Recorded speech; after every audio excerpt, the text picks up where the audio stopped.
السلام علیکم میرے پیارے پیارے ریڈرز. تو بہت دنوں بعد لانگ ایپیسوڈ لے کر آ رہی ہوں. بہت ہی حسین اور زبردستی ایپیسوڈ ہے. تو سب کام چھوڑ دیجیے, جلدی سے ہم چلتے ہیں ایپیسوڈ کی طرف. آج کے ایپیسوڈ میں بہت بہت بہت کچھ ہونے والا ہے. تو یہ بہت ہی سرپرائزنگ ایپیسوڈ ہوگی, بہت کچھ ہوگا. تو جلدی سے لے کے چلتی ہوں آپ کو ایپیسوڈ کی طرف. ایپیسوڈ ہے جی 52, novel Ruhida by S Marwa Mirza. تو لیٹ اسٹارٹ. وہ اپنی بیوی کا سایہ ہے صابر سر, اسے کیسے اٹھاؤں؟ تو سب میرے پاس جتنے لوگ تھے سب پکڑے جا چکے ہیں. وہ ازمیر کا خطرناک انسپیکٹر امتاب محمد کسی کو نہیں چھوڑے گا. اگر آپ چاہتے ہیں میں ایسا کروں تو اپنے کچھ خفیہ لوگ میرے حوالے کریں. کچھ پیسوں کی بھی ضرورت پڑے گی. ارحم نے اس وقت بندھے ہاتھوں کے سبب اپنی ڈیمانڈ کھل کر سامنے رکھی, جس پر صابر نے کچھ لمحے اپنی کن پٹی انگلیوں کی پوروں سے دبائی. پھر فیصلہ کن ہوتے وہ ارحم شادر کی جانب دیکھنے لگا. اس نے ارحم کو کوئی پتہ دیا تھا, کسی ویئر ہاؤس کا. یہاں جاؤ اور یہ کام ہفتے کے اندر اندر کرو ارحم, اور خود مت پکڑے جانا. صابر کے سمجھائے پتے کو بغور سمجھنے کے بعد ارحم نے سر ہلایا اور پرامید نظروں سے دیکھے وہ وہاں سے اہلکار سمیت ہی باہر نکلا. تبھی دو پولیس کے ہی لوگوں نے ارحم کا راستہ روکا. کیا لگا تھا بھیس بدل کر آؤ گے اور بچ جاؤ گے ارحم شادر؟ اپنے سامنے گن تان لیتے اہلکار کو دیکھتے ارحم کی ہوا ٹائٹ ہوئی. دو تین لوگ اور اس طرف آتے ارحم کو گھیر چکے تھے, مگر وہ جو بظاہر دنیا کے لیے کونوکالوجسٹ تھا وہ ایک خطرناک کراٹے چیمپئن بھی نکلے گا. کسی نے نہیں سوچا تھا. ارحم نے ان 5 اہلکاروں کو پہلے تو باری باری دیکھا اور یوں ثابت کیا وہ ان سے ڈر گیا. مگر جیسے ہی وہ سیکیورٹی اہلکار ایزی ہوئے اور امتاب کو انفارم کرنے لگے, ارحم نے پہلی لات اسی آدمی کی گردن میں ماری جس نے امتاب کو کال ملائی تھی. اور دیکھتے ہی دیکھتے وہ انہی میں سے ایک کی گن ہولڈر سے گن نکال کر سب کو لائن میں کرتا, مار دینے کی دھمکی دیتا ہوا Azmir of on prisons and detention house سے نکلا. اور پارکنگ تک پہنچتے ہی گن واپس ہوا میں اچھالتے وہ پوری رفتار سے انٹرنس پار کرتا بھاگ نکلا. اوپر کھڑے سیکیورٹی اہلکاروں کی فائرنگ سے وہ بھرپور بچا. جب تک وہ اندر کے سیکیورٹی کے لوگ پارکنگ تک پہنچے اور ہم بھاگ چکا تھا. 20 منٹ تک امتاب وہاں پہنچا جہاں کی صورتحال کے بارے اس نے اپنے ہیڈ کو انفارم کیا کہ ارحم شادر کی تلاش کے بارے سے مکمل اختیار دیا جائے. وہی نامہ نوک کے ساتھ پارٹی میں شریک رہی. وریام ہاسپٹل کا پورا سٹاف ہی مدعو تھا, خاص کر نادر مروان کی فیملی, اور خود نادر صاحب نو اور نامہ سے ملے. نادر مروان نے دونوں کو اپنے گھر انوائٹ بھی کیا, جبکہ امتاب نے جب نو کو کال کی تب پارٹی ختم ہو چکی تھی. امتاب نے تمام صورتحال سے نو کو آگاہ کر دیا تھا کہ وہ کیسے سیکیورٹی بڑھائے. کل سے شادی کا جشن تھا تو نو کو زیادہ فکر تھی کہ ارحم رنگ میں بھنگ نہ ڈال سکے. تھینک یو سو مچ, مجھے آپ کے لوگ ذرا ارجنٹ چاہیے. نو کی بات سنے نادر نے اس کا ہاتھ تھپکا اور دل و جان سے مسکرائے. میرے سارے لوگ تمہارے ہیں نو. سنا میں نے ارحم سیل ہاؤس گیا تھا اور پکڑا بھی گیا, لیکن بھاگ نکلا کمینہ. تمہیں فکر کرنے کی ضرورت نہیں, تم سمیت تمہاری پوری فیملی میرے لوگوں کی حفاظت میں ہے. بس ایک چیز کو اگر کر سکو, ارحم شادر کو پکڑنا ہے تو اس کی بیوی اور بیٹی کو قبضے میں لو, بھلے نقصان نہ دینا. بیوی اور بیٹے کو قبضے میں لو, بھلے نقصان نہ دینا, لیکن ارحم کو قابو کرنے کا یہی طریقہ ہے. وہ صابر سے 2 ہاتھ آگے کا خبیث ہے. ابھی تک نادر مروان ہاسپٹل ہی تھے. جب تک ان کی طبیعت بھرپور سٹیبل نہ ہو جاتی وہ وریام ہاسپٹل میں ہی رہنے والے تھے, جبکہ ان کی تجویز بہترین تھی پر نو کو مناسب نہ لگی. ان 2 کا کیا قصور ہے جناب؟ نو کو ذرا بے چینی ہوئی تو نادر نے اس کا شانہ تھپکا. دیکھو نو, اپنے بچاؤ کے لیے کبھی کبھی ہمیں دشمن کی کمزوری پر ہاتھ ڈال کر ہی اسے ویک کرنا پڑتا ہے. ایک خفیہ ذرائع سے مجھے پتا چلا ہے کہ وہ عورت جو ارحم کی بیوی ہے پہلے کسی پروسیکیوٹر کی بیوی تھی. وہ بچہ بھی اسی کا تھا. پھر کچھ وقت پہلے اچانک اس قانونی آدمی کی پراسرار موت ہو گئی اور 1 ماہ کے اندر اندر اس کی بیوہ نے اس ارحم سے شادی کر لی. کیا پتا ارحم نے ہی اس آدمی کو اپنی راہ سے ہٹایا ہو. سنا ہے وہ عورت اس کا کالج سے عشق تھی. تم اگر اس عورت اور اس کے بیٹے کو ارحم کی کمزوری بنانے سے پہلے تحقیق کرنا چاہتے ہو تو دل کی تسلی کے لیے تو انویسٹیگیشن اداروں کے بہت قابل لوگ میری ڈائل لسٹ میں ہیں، بس ایک حکم کرو۔ یہ والی آفر نو کو کچھ مناسب لگی۔ تحقیق کے بعد نو کے لیے چیزیں قدرے آسان ہو سکتی تھی۔ اگر میں سورج سے جا کر مل لوں، بات کر کے سچ اگلوا لوں۔ نو نے ایک آسان حل سوچا تو نادر مروان مسکرائے۔ تم یہ کر سکتے ہو، کچھ بھید نہیں برخوردار۔ انڈائریکٹلی وہ نو کے ٹیلنٹ کی تعریف کر رہے تھے، تبھی تو وہ بھی مسکرایا۔ چلے میں آج ہی یہ کام سمیٹتا ہوں، کل تو بہت بزی دن ہوگا۔ آپ بتائیں، طبیعت بہتر ہے کچھ؟ سنا ہے سیاسی سرگرمیوں میں یہاں بیٹھے ہی لوٹ آئے ہیں آپ۔ ازمیر کی عوام آپ کی واپسی پر بہت خوش ہے۔ نو نے ہلکے پھلکے انداز میں مسکرا کر پوچھا تو وہ ہنسے۔ اب جب اللہ نے صحت لوٹائی تھی تو پہلے سا سیاست دان بھی انگڑائی لے کر جاگ گیا تھا۔ کیا کروں، بچے گندا ہے پر دھندا ہے۔ ایک سیاسی آدمی سے ایسی عاجزی کی کم از کم نو کو امید نہ تھی۔ دونوں ہی کھل کر ہنسے، جبکہ اس بیچ ناما کچھ دیر ڈاکٹر ماوا کے ساتھ گپ شپ کرتی رہی۔ وہ ناما سے طبیعت کا پوچھتے رہے۔ انہیں فکر تھی جس پر ناما نے انہیں کافی بہتر ہونے کا بتایا، اور ایک بار پھر مدد کی پہلی کڑی بننے کا شکریہ بھی ادا کیا۔ پھر جب وہ آفس میں آئی، نو بھی آ گیا۔ ناما کو فریش دیکھے وہ مسکراتا ہوا اپنی حسینہ کے قریب آ رکا۔ اب تم جا کر بابا کی لاڈلی بن جاؤ، آج مجھے کچھ لیٹ نائٹ تک کام ہے، میں فری ہو کر تمہیں انفارم کروں گا۔ مزید یہاں رکو گی تو تھک جاؤ گی ناما، ویسے تم شاپنگ پر بھی جا سکتی ہو۔ تم نے مانیہ مائل کے لیے جو ان کے نکاح پر گفٹ لیا تھا ابھی تک دیا نہیں ہے نا؟ تو ایسا کرو، کچھ مزید ایڈ کر لو اس میں، میرے پاس تو شاپنگ کا ٹائم نہیں۔ نو نے اپنی مجبوری بتاتے ناما کو بزی رہنے کے لیے بہترین چوائس دی، جبکہ ناما نے انسنی کرتے نو کے سینے لگ جاتے نو کو کسی خیال و تجویز سے ہی محروم کر دیا۔ اسے خود میں بسائے مسکرایا۔ میری 3 سے 4 کلاسز پینڈنگ ہے، وہ لوں گی پہلے، اس کے بعد مجھے استنبول کال کرنی ہے۔ آخری بلا کی پیمنٹ سے پہلے ان لوگوں نے کچھ پیپر سائن کروانے تھے، یہ کہا تھا پہلے، میں بھی ارجنٹ جانا پڑے، لیکن واپس بھی آ جاؤں گی۔ نو اس کی بات سنے گھبرایا۔ اگر ناما استنبول جاتی ہے تو اسے پتہ لگ جائے گا کہ اس کا سلطان ولا آلریڈی بینک اور حکومت سے چھوٹ کر واپس اب نو کی ملکیت میں ہے، اور نو جانتا تھا یہ بات ناما ہرگز برداشت نہیں کرے گی۔ نو کو تو یہ بھی شک تھا کہ ناما نے پراپرٹی کے پیپرز بھی دیکھ لیے تھے، بس پتہ نہیں کیوں چپ ہے، اور یہ سچ بھی تھا۔ تمہیں کہیں جانے کی ضرورت نہیں، میں کسی کو بھیج دوں گا تمہارے بہاف پر، یا ہم ڈاکومنٹس منگوا لیں گے۔ ناما وہ ناما کو روبرو کرتا اسے نرمی سے سمجھانے لگا، پر وہ مسکرا کر سر نفی میں ہلا گئی۔ سائن مجھے کرنے ہیں نو، کیونکہ وہ میرا گھر ہے۔ بہت انتظار کیا ہے اس لمحے کا، آخری انسٹالمنٹ دے کر وہ گھر واپس پانے کا، اسے بابا کے سپورٹ کرنے کا۔ میری زندگی کا مقصد آپ سے پہلے بس یہی تک تھا، یہیں تک جینے کا سوچتی تھی میں، مگر وہ کہتے کہتے ایموشنل سی ہوتی نظریں جھکا گئی۔ نو نے آگے جھکتے اس کا ماتھا چوما تو ناما کو بات مکمل کرنے کی کچھ ہمت ملی، مگر اب وہ ان نم ہوتی بھوری آنکھوں میں اپنی ہزل آنکھیں ڈالے سوالیہ ہوا تو وہ بھیگی آنکھوں سے ہی مسکرائی۔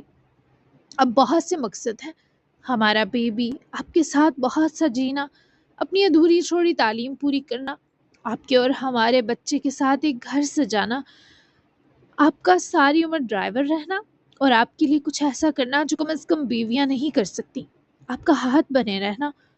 میں بھی کیا باتیں لے بیٹھی، جاتی ہوں۔ وہ یہ سب مقصد بتاتی نو کو مبہوت و ایموشنل کر گئی، اور جب خود ہی بیچ میں کچھ نازک ہوتا محسوس ہوا تو جانے لگی۔ جب نو نے اس کی بازو پکڑے روک کر واپس اپنے حصار میں برا، نو کا دل چاہا اسے بتا دے کہ اس کا گھر اس کی ملکیت ہے۔ اس لڑکی نے نو دغان کے جیتے جی مرے وجود میں محبت سے سرشار روح پھونکی ہے، اور ایسا بس روح کے ساتھی کر سکتے ہیں، وہی ساتھی جو عالم ارواح میں ساتھ تھے۔ تم نے مجھے مکمل کیا ہے، تم نے میری ہر کمی پوری کی، تم میری روح کی کھوج ہو، تم نے مجھے تڑپنے اور جلنے کے سلسلے سے نکالا ناما۔ تم صرف بیوی نہیں ہو، تم نے آج تک میرے لیے وہ کر دیا ہے جو میں تو کرنے کا سوچ بھی نہیں سکتا، اور بیویوں کے بس کی بات ہی نہیں ہوتی۔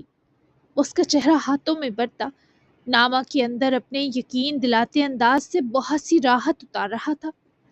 پر مجھے نہیں لگتا میں نے ایسا کچھ کیا ہے آپ کے لیے نو،